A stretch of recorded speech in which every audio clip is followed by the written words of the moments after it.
Well, I guess illustration is it's very close to painting and writing. It's something in between. The value of illustration is in representing something in an alternative way. So the really good illustration is somewhat surprising. It's unexpected. There's a slight disconnection between what we read and see, and illustration usually is associated with text.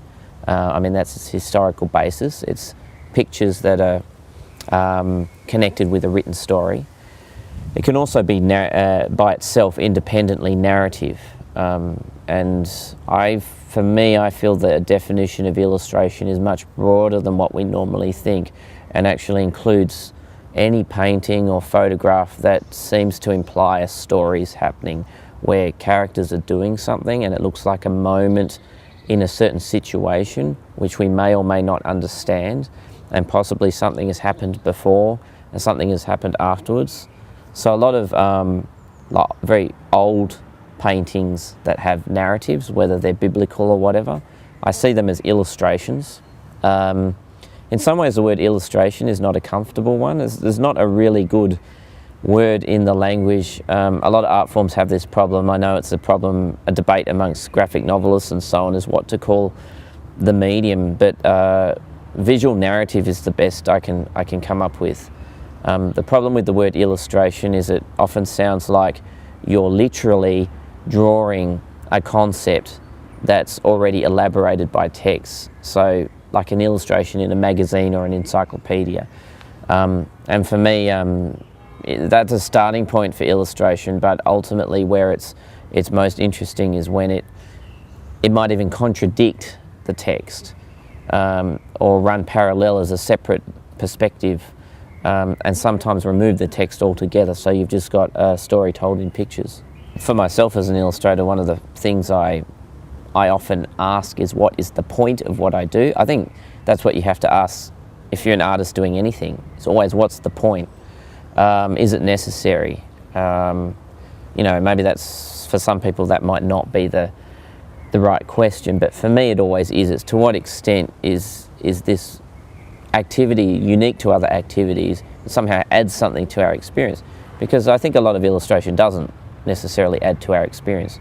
If you've got the word a chair and there's a very simple drawing of a chair, which is probably something we're already thinking about, it's unnecessary, it's not useful. Where illustration is useful is when it kind of derails familiar concepts. So we see something unexpected, and in some ways it pushes our understanding of language.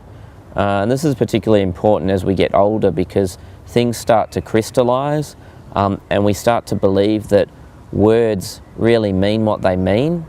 And the truth is that they don't. Like when we're kids, we know this, that a word is just a provisional object that we use to communicate with each other, but it's a funny sound, and the edges of the word are kind of blurry. They're just kind of whatever's useful. And pictures, because they're outside of language and outside of the formal structures of language, they can really play with those concepts a little bit and test them. So you could have the word a cat, and then you could draw a picture of something really cat-like but a bit weird, and then remove the word cat altogether perhaps, and what it does is kind of reminds you of how strange a real cat is, because we get used to just identifying things in life. So, for me, illustration is about getting away from straight recognition, and actually looking at things in a fresh way, to be able to look at a chair or a cat and see them as if you've never come across them as concepts before, as if they're brand new. And that's why I enjoy surrealism, because that's a way of accessing that feeling of looking at something fresh. And so that you realise that the world is not actually normal, that it's actually quite a strange place, but it becomes normal through familiarity.